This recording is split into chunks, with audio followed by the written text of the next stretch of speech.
Olá, queridas irmãs, queridos irmãos. Aqui estamos para mais um programa Alimento para a Alma.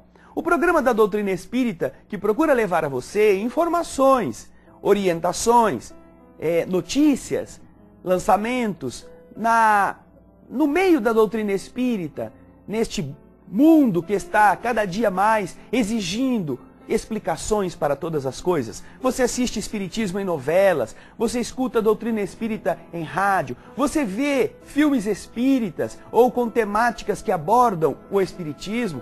Tudo isto nos ajuda muito a podermos fazer uma atração a você com o nosso programa, a fim de que o seu coração se sinta abastecido, se sinta instigado a procurar mais, a conhecer mais. Você há de convir que um programa de 30 minutos é muito pequeno, apesar de para nós ser muito importante. Porque falar do Espiritismo é falar de uma forma de viver, como é a forma de viver cristã, porque o Espiritismo é uma doutrina cristã. O nosso intuito com o nosso alimento para a alma é preencher você na fome de esclarecimento. Não é o de convertê-lo, não é o de alterar a sua religião, mas é de dar a você noções mais claras, mais seguras, para que você possa você mesmo discernir, possa saber escolher, possa avaliar de uma forma bastante segura o que é a doutrina espírita e aonde você muitas vezes está procurando informações sobre ela. Por isso é que, quando Allan Kardec codificou a doutrina espírita, ele criou o vocabulário. No vocabulário, ele criou a palavra espiritismo. Antes de Kardec, não havia esta palavra espiritismo. Ele cunhou este vocábulo para designar aquele novo conjunto de conhecimentos e as designações que lhe são correlatas, espírita ou espiritista, para identificar os adeptos do espiritismo. Kardec achou necessário fazer isso porque o que estava sendo concebido com a edição do Livro dos Espíritos era absolutamente novo, evitando-se assim confusões com aquilo que já existia antes, principalmente no sentido da expressão espiritualismo. Por que isto, queridos telespectadores? Numerosas religiões, principalmente as tradicionais, elas são embasadas no espiritualismo. Todas as pessoas que acreditam existir em si mesma alguma coisa além da matéria corporal, todas elas podem ser classificadas como pessoas espiritualistas, ou seja, aquelas que acreditam no espírito. No entanto, o espiritismo é diferente da grande maioria dessas religiões espiritualistas, porque consagra muitos princípios que estas religiões repelem por conflitarem com seus dogmas. Princípios como a reencarnação, princípios como a pluralidade dos mundos habitados e a impossibilidade dos castigos eternos. As religiões espiritualistas tradicionais não aceitam. Elas acreditam no espírito, mas não aceitam as questões da reencarnação, da multiplicidade dos mundos habitados e da questão da não possibilidade das punições eternas. Agora, todas as pessoas espiritualistas, elas acreditam na existência do espírito além da matéria. Mas nem todas elas podem ser enquadradas como espíritas. Por que não? Porque no espiritismo, além de se acreditar no espírito, nós temos inúmeros princípios que estarão fundamentando esta doutrina. E é por esse motivo que, ao invés de qualificá-la somente como uma doutrina espiritualista, Allan Kardec houve por bem criar a palavra espírita ou espiritista. E então agora nós iremos comentar alguns dos principais princípios da doutrina espírita codificada por Allan Kardec. São eles: a existência de Deus. A doutrina espírita preconiza a existência de Deus. Em segundo, como já falei antes, a pluralidade das existências. Nós vivemos muitas vezes. Estes princípios, aliás, estaremos desenvolvendo nos próximos programas. E além de vivermos muitas vezes, e já que vivemos muitas vezes, nós também precisamos entender que nesta existência física, nosso espírito já tinha existência anterior para poder renascer. Ou seja, ele já pré-existia. E quando a morte do corpo acontece, ele continua vivendo. Ou seja, ele terá a sobrevivência eterna do espírito. O espírito é indestrutível. Um outro princípio é o da comunicação entre os encarnados e os desencarnados. É possível que encarnados e desencarnados, através de diversos meios, possam estar em contato, de forma direta, de forma pessoal, através de pessoas chamadas médiuns, através de aparelhos eletrônicos. Isto é o resultado dessa possibilidade da sobrevivência.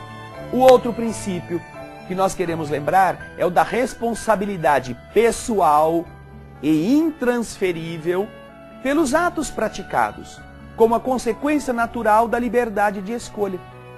Nós temos liberdade de escolher, mas já que temos liberdade, nós teremos que ser responsáveis por ela. Daí então, na doutrina espírita, não existir aquela figura de sermos culpados pelo equívoco praticado por Adão e Eva dentro da visão teológica do passado, de carregarmos conosco a marca de um pecado que nós não cometemos. Do mesmo jeito que não seria lícito que seu filho acabasse sendo preso por um equívoco que você, pai ou mãe, tenha praticado. Então estes são princípios que a doutrina espírita defende dentro da sua visão espírita e que as outras religiões, chamadas espiritualistas, não aceitam. É importante lembrar aos telespectadores que a doutrina espírita é fundamentalmente diferente de qualquer outra ramificação religiosa. Porque é uma doutrina religiosa que não tem dogmas. O que são os dogmas? Aquelas verdades que você não pode discutir, que você não pode perguntar por quê, que você tem que aceitá-las cegamente.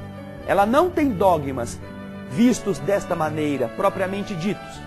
A doutrina espírita não tem liturgia, não tem aquelas cerimônias pomposas, aquelas cerimônias cheias de simbolismo, não tem rituais.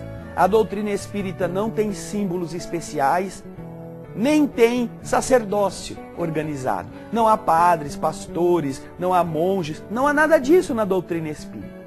Assim, o nosso desejo no programa de hoje é que você possa entender melhor o que é o espiritismo dentro desta visão de doutrina cristã, porque tem Jesus como seu cerne, como a sua base, e que, diferentemente de outras religiões espiritualistas, de outras práticas mediúnicas, possui um corpo doutrinário que explica para você todas estas leis do universo que dirigem a sua vida. Por isso, para você entender melhor o espiritismo, observe, escute, pense em todas as coisas que o espiritismo não usa, que o espiritismo não faz e que o espiritismo não adota. Vamos lá. Nas casas espíritas que seguem o ensinamento de Allan Kardec, não existem paramentos ou vestes especiais que diferenciem os frequentadores em classes ou castas distintas, ou vestes e paramentos que sejam usados como roupas litúrgicas. Não há isto. Não há uniformes, não há estas estruturas para a cerimônia. Algumas instituições uniformizam os seus trabalhadores para melhor organizá-los, mas é uma camisetinha, é alguma coisa com o nome da instituição apenas para a orientação das pessoas que vão à casa espírita, mas não como parte integrante de um culto, de um ritual. Na casa espírita não se bebe vinho nem qualquer bebida alcoólica. Na casa espírita não se usa mirra, não se usa incenso, fumo ou qualquer outra substância que produza fumaça. Na casa espírita, olha que interessante. Às vezes você já foi em algum lugar que dizia ser uma casa espírita, mas que não estava observando isto que nós estamos te explicando. Na casa espírita não existem altares, não existem imagens, não existem andores, não existem velas, nem quaisquer objetos materiais como auxiliares da atração do público. Na casa espírita, não se cantam hinos ou cânticos em línguas mortas, em línguas exóticas, em línguas incompreensíveis, só sendo admitidos, nas suas práticas, eventuais cantos na língua do próprio país, para que todo mundo entenda. Na doutrina espírita, nas casas espíritas cristãs, que seguem o ensinamento de Allan Kardec, não existem danças, procissões ou atos parecidos com eles. Não se atendem aos interesses materiais, aos interesses terra a terra das pessoas, aos interesses rasteiros, interesses mundanos. Na casa espírita não se faz nenhum tipo de mandinga para tirar o marido da vizinha, para acabar com o negócio do seu concorrente, para dizer se você vai ganhar na loteria ou não. Na casa espírita não se cobra nenhum pagamento de nenhum tipo por qualquer tipo de serviço que se preste ou por qualquer graça que se consiga para o semelhante. Por isso, na casa espírita não há dízimo, não há pagamentos, não há nada que corresponda a estas coisas que são tão comuns em muitas religiões. Não há cobrança, não há nada que exigirá de você a venda de objetos para você levar à igreja, levar à casa espírita. Não há necessidade de você prestar qualquer tipo de oferenda, porque na casa espírita todos os serviços prestados são gratuitos. Nenhuma oração é paga. Você não tem que solicitar e pagar para obter a prece dos seus semelhantes em seu benefício, da sua saúde, da saúde dos seus filhos. Na casa espírita também não se usam talismãs, amuletos, orações miraculosas, bentinhos, escapulários ou quaisquer objetos e coisas semelhantes. Aquelas coisas que você se apega para você poder, eu acredito porque tenho esse papelzinho e esse papelzinho me protege. Na casa espírita você não precisa disso. Lá na casa espírita não se administram sacramentos, não se concedem indulgências, nem se distribuem títulos de nobreza. Não se confeccionam horóscopos, não se vê o futuro, não se exerce a cartomancia, a quiromancia, a astromancia, nem quaisquer outras técnicas de previsão do amanhã. Na casa espírita não existem encenações extravagantes com a finalidade de impressionar o público. Lá você não vai escutar termos exóticos, ou herméticos, ou especiais, para designarem seres, para designarem coisas. Na casa espírita não se fazem promessas ou despachos, não se riscam cruzes nem pontos, nem se praticam a longa série de atos materiais oriundos das velhas e primitivas concepções religiosas. Nem na casa espírita, nem fora da casa espírita, por aqueles que sejam espíritas da vertente kardecista. Obviamente, a única que, como explicamos no início, pode usar este termo porque foi cunhado para a sua própria existência. O termo espírita quer dizer exatamente isto: doutrina cristã codificada por Allan Kardec. Tudo o mais que se encontra por aí, fazendo estas coisas que nós estamos aqui comentando, são religiões que podem até falar com espíritos, podem até ter fenômenos mediúnicos, mas que não são pertencentes à doutrina espírita.